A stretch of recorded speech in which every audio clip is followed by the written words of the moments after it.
शहर में एक बड़ा सा कॉलेज था और हर रोज शाम होते ही कॉलेज के बाहर एक मोमो बेचने वाली औरत संध्या अपना ठेला लेकर आ जाती थी। ये उसका हर रोज का नियम था। 5 बजने ही वाले हैं, ठेला भी तैयार है और मोमोज भी। अभी कॉलेज की सब लड़कियां मेरे मोमोज खाने आती ही होंगी।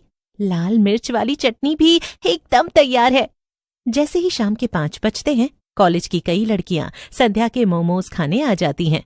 अरे संध्या दीदी, जल्दी से अपने चटपटे तीखे मोमोज खिलाओ ना, तभी हमारा दिन तो तुम्हारे मोमोज खाने के बाद ही बनेगा। क्यों, सही कहा ना मैंने पूजा? हाँ भाई रिद्धिमा, एकदम सही कहा तूने। जब तक दीदी के मोमोज ना खाओ दिन अधूरा सा ही लगता है। और आज तो कॉलेज में एग्जाम था, पूरा दिन इतना स्ट्रेस भरा था ना कि क्या बताऊं। अच्छा तो लो, फिर एक नहीं 2-2 प्लेट मोमोज खाओ। हाँ हाँ दीदी शुक्रिया, जरा ये लाल चटनी और डालो ना। हाँ हाँ ये लो बेटा। संध्या पूजा और रिद्धिमा को मोमोज खिला रही थी, तभी वहां बाइक से कॉलेज के 2 लड़के भी आ जाते हैं और वो पूजा और रिद्धिमा को छेड़ने लगते हैं। ओहो, जरा हमारे साथ भी मोमोज खाओ, खूबसूरत बालाओं। हाँ हाँ, हमेशा अकेले अकेले मोमोज खाने लगती हो। चलो कहो तो हम तुम्हें चाय भी पिला दें, बिल्कुल गर्मा गर्म, तुम्हारी तरह। अरे कितने बदतमीज लड़के हैं ये, कॉलेज में पढ़ते हुए भी लड़की छेड़ रहे हैं, जाहिल कहीं के। उन पर ध्यान ही मत दे रिद्धिमा, वो सब ऐसे ही हैं, पढ़े लिखे गंवार। हाँ सही कह रही है नेहा, हम तो मोमोज खाते हैं, उन पर ध्यान मत दो। मगर वो दोनों लड़के चुपचाप जाने के बजाय वहीं मोमोज की दुकान पर उतर जाते हैं और पास आकर खड़े हो जाते हैं। अरे आंटी, हमें भी तो मोमोज खिला दो, इसी बहाने यहाँ थोड़ा ज्यादा देर खड़े होने को मिल जाएगा। हाँ? वाह वाह अमन, क्या बात बोली है। लेकिन ये सब देखकर संध्या को बहुत गुस्सा आ जाता है और वो गुस्से में कहती है, अरे जाओ जाओ, मैं तुम जैसे लड़कों को मोमोज नहीं खिलाने वाली। चलो जाओ, जल्दी भागो यहाँ से। कहा ना नहीं खिलाऊंगी, मेरा ठेला मेरी मर्जी, चले जाओ, नहीं खिलाती तुम्हें, भागो यहाँ से अब। संध्या के इस तरह बोलने पर दोनों लड़कों को बहुत बेइज्जती महसूस होती है और वो दोनों गुस्से में वहां से चले जाते हैं। अरे वाह दीदी, बहुत बढ़िया, अच्छा सबक सिखाया उन्हें। हाँ हाँ मजा ही आ गया, बड़े आए थे हीरो बनने। अरे ऐसे आवारा लोगों से कभी नहीं डरना चाहिए और इन्हें अच्छा सबक सिखाना चाहिए। दोनों लड़के गुस्से में चले जाते हैं और संध्या बाकी सबको मोमोज खिलाने में लग जाती है। धीमे धीमे कब शाम से देर रात हो जाती है पता ही नहीं चलता। अब तक तो कॉलेज की सभी लड़कियां मोमोज खाकर अपने घर भी चली गई थीं। हाँ, अरे वाह, आज भी मेरे सारे मोमोज बिक गए। यहाँ कॉलेज के बाहर मोमोज बेचने में तो मुझे बड़ा फायदा होता है। अब घर चलती हूँ, ये मेरा इंतजार कर रहे होंगे। लेकिन जैसे ही संध्या अपना ठेला लेकर वापस घर जाने के लिए निकलती है तो उसे याद आता है, अरे यहाँ कॉलेज के गार्डन में मिर्ची के अच्छे पौधे लगे हुए हैं। अभी कुछ बढ़िया बढ़िया लाल मिर्चियां तोड़ लेती हूँ, कल सुबह मोमोज की मिर्ची वाली चटनी बनाने में काम आएंगी। हाँ, संध्या अक्सर ऐसा करती थी। रात होने के बाद वो कॉलेज के ही गार्डन में लगे मिर्ची के पौधों से मिर्ची तोड़ लेती थी। ऐसा करने से उसके काफी पैसे भी बच जाते थे, लेकिन उसे नहीं पता था कि आज उस पर कोई नजर रखे हुए था। ये कोई और नहीं, अमन और रोहित ही थे। देख रोहित, इस मोमो बेचने वाले की वजह से आज हमारी बहुत बेइज्जती हुई है। अब वो लड़कियां हमेशा हम पर हंसेंगी, इसे तो सबक सिखाना ही चाहिए। हाँ, मगर हम क्या करें अमन? छोड़ भी, जाने देते हैं इसे।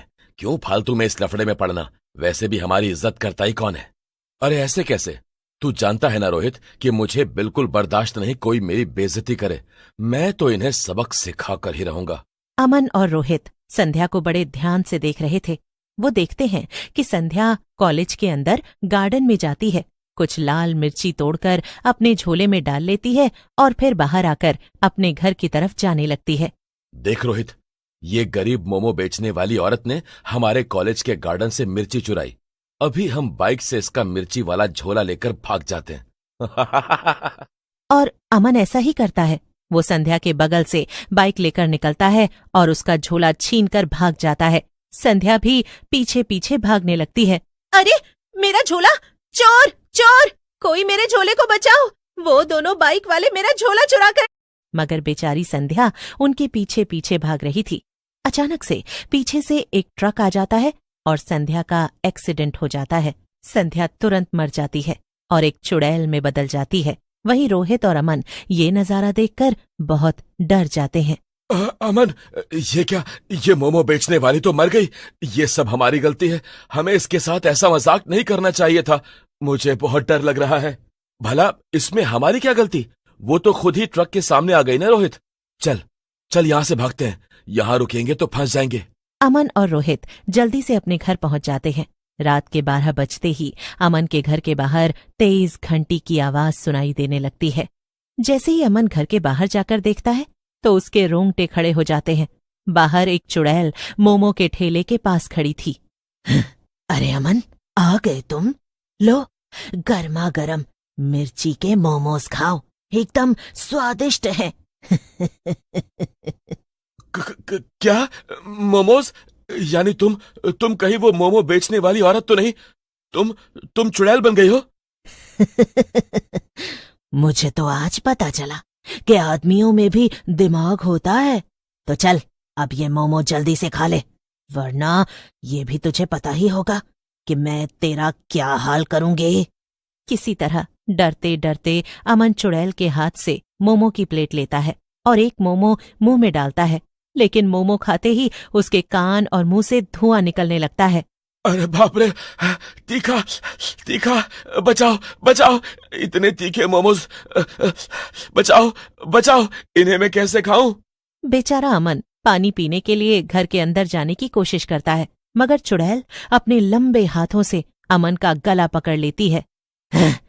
कहीं नहीं जाएगा तू, यहीं खड़ा रहेगा और ये सारे मोमोज एक एक करके खत्म करेगा, और वो भी अभी के अभी। वरना मैं तुझे ही मोमो बना दूंगी। अब तो अमन के पास कोई और चारा भी नहीं था। एक ही मोमो उसे इतना तीखा लग गया था, लेकिन फिर भी वो एक के बाद एक किसी तरह प्लेट में रखे बाकी मोमोज भी खाता है। बकवास बंद कर और जल्दी ये सब खत्म कर। अब मैं रोज रात को आऊंगी और तुझे और तेरे दोस्त को ये मिर्ची वाले मोमोज खिलाऊंगी, और तुम दोनों को खाने भी पड़ेंगे, समझे? चुड़ैल अमन को छोड़ देती है और वो अंदर पानी पीने भागता है। इतनी देर में चुड़ैल रोहित के घर के बाहर भी पहुंच जाती है और अमन की तरह ही उसे भी घर से बाहर बुलाती है। तुझे बचाने वाला यहाँ कोई नहीं आने वाला। अब तुझे मेरे ये मिर्ची मोमोज खाने ही पड़ेंगे, समझा? चल जल्दी जल्दी ये पूरी प्लेट खत्म कर। क्या मोमोज खाने पड़ेंगे? बस इतना ही? ये तो मैं अभी चुटकियों में कर दूं। मोमोज तो मुझे बहुत पसंद है। रोहित जैसे ही मुंह में एक मोमो रखता है तो उसकी जबान जलने लगती है। मोमो में इतनी ज्यादा मिर्ची थी, लेकिन चुड़ैल रोहित को पानी पीने नहीं जाने देती और जबरदस्ती उसे पूरी प्लेट मोमोज खिलाती है और फिर वो गायब हो जाती है। कई दिनों तक ऐसा ही चलता है। वो बदला लेने के लिए रोज रात में रोहित और अमन के घर के बाहर आने लगती है। फिर एक दिन वो दोनों सोचते हैं, रोहित, हमसे बहुत बड़ी गलती हो गई। इसकी सजा हम पिछले 2 हफ्तों से भुगत रहे हैं। ये मिर्ची वाले मोमो खा खा कर तो हालत इतनी खराब हो गई है कि मैं पूरा दिन कुछ और खा ही नहीं पाता। ये चुड़ैल मिर्ची वाले मोमोज बनाने के लिए मिर्ची कहाँ से लाती होगी? अपने कॉलेज के गार्डन से ही ना। पहले भी तो वो यहीं से मिर्ची लेती थी। तो क्यों ना हम ये मिर्ची के सब पौधे ही बर्बाद कर दें और यहाँ से गायब कर दें? दोनों अमन और रोहित मिलकर मिर्ची के पौधों को जमीन से निकालकर दूर नदी में फेंक आते हैं। फिर रात में जब चुड़ैल मिर्ची तोड़ने आती है तब ये क्या, मिर्ची के पौधे कहाँ गए? अब मैं उन दोनों से बदला लेने के लिए मिर्ची के मोमोज कैसे बनाऊंगी? चुड़ैल ने ठान लिया था कि अगर उसे यहाँ मिर्ची नहीं मिली तो वो कहीं और से लेकर आएगी, इसीलिए वो जाने लगती है। मगर वहीं पेड़ के पास छुपे हुए अमन और रोहित ये सब सुन लेते हैं और बाहर निकल कर आ जाते हैं। हम दोबारा कभी किसी को परेशान नहीं करेंगे। बस तुम हमें ये मिर्ची वाले मोमोज खिलाना बंद कर दो। आखिर में चुड़ैल उन दोनों की बात मान ही जाती है। वो वहां से अपने मिर्ची वाले मोमोज का ठेला लेकर गायब हो जाती है। लेकिन मिर्ची मोमोज बेचने वाली चुड़ैल का खौफ गायब नहीं होता। जब भी चुड़ैल को शहर में कोई बुरा आदमी दिखता है तो वो उसे मिर्ची वाले मोमोज खिलाकर सबक सिखाती है।